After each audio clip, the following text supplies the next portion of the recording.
midlife, mid-career is the hardest phase for the majority of people. There are many midlife crises. The sense of missing out. There are other lives you could have lived, careers you could have had and you didn't take, and I wish I could change the past. Another is the sense of it's just a grind.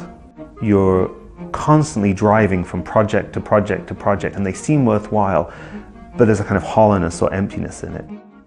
At bottom, these are problems about how to live and how to live a good life. And those are the kinds of problems philosophers address, and that's why I think philosophy can really be helpful at this stage of life.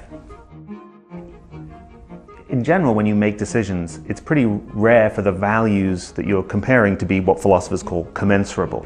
If I ask you, do you want $50 or $100, you take the $100, no regrets. But if I ask you, do you want to go to a baseball game or go to a concert, even if you're sure which one it is that you want to do, there's still a kind of small-scale loss because you miss out on something different. Values are plural. There are many different valuable things, and you're able to appreciate them. One kind of mid-career crisis is the experience of that sort of writ large.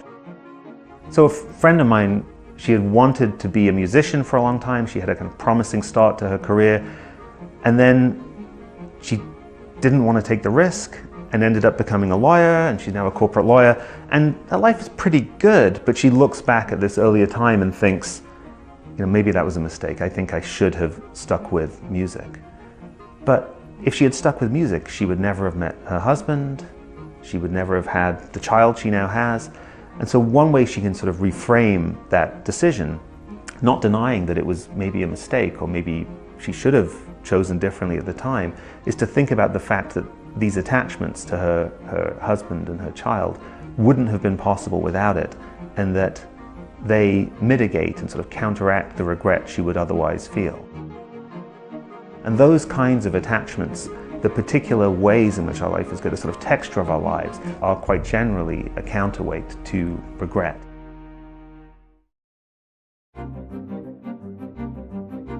Building your life and your work too much around getting this done, getting the next thing done, it's a habit that can make you successful, but it can also make you feel a kind of hollowness in what you're doing. I think there are distinctions that I find really useful, and really the one that for me hit closest to home is the distinction between what I call telic and atelic activities. So the idea of a telic activity comes from the Greek word telos, end or goal, is the idea of an activity that has a kind of completable finite ending. So it might be writing a report, things that you engage in and can complete. Even though they can be very valuable, telic activities, sort of projects like that, have a kind of inherent problem. Satisfaction in them is sort of always in the future or in the past. The goal is always not yet achieved, and yet the moment you achieve it, well, that's done, you move on to the next thing. And there's a certain hollowness or emptiness to the present. What's important to recognize is that not all activities are like that. So atelic activities are ones that don't have that kind of temporal structure. So it might be that, as well as walking home, there's just walking, going for a stroll with no particular destination. Or at work, as well as writing this particular report, there's just building the company. As well as resolving this particular conflict between colleagues, there's the project of sort of maintaining a healthy and supportive atmosphere at work. And those atelic activities, because they don't have a kind of completable point at which they aim, at which they're done, there's no more to do, don't generate this sense that it's completed and there's no more.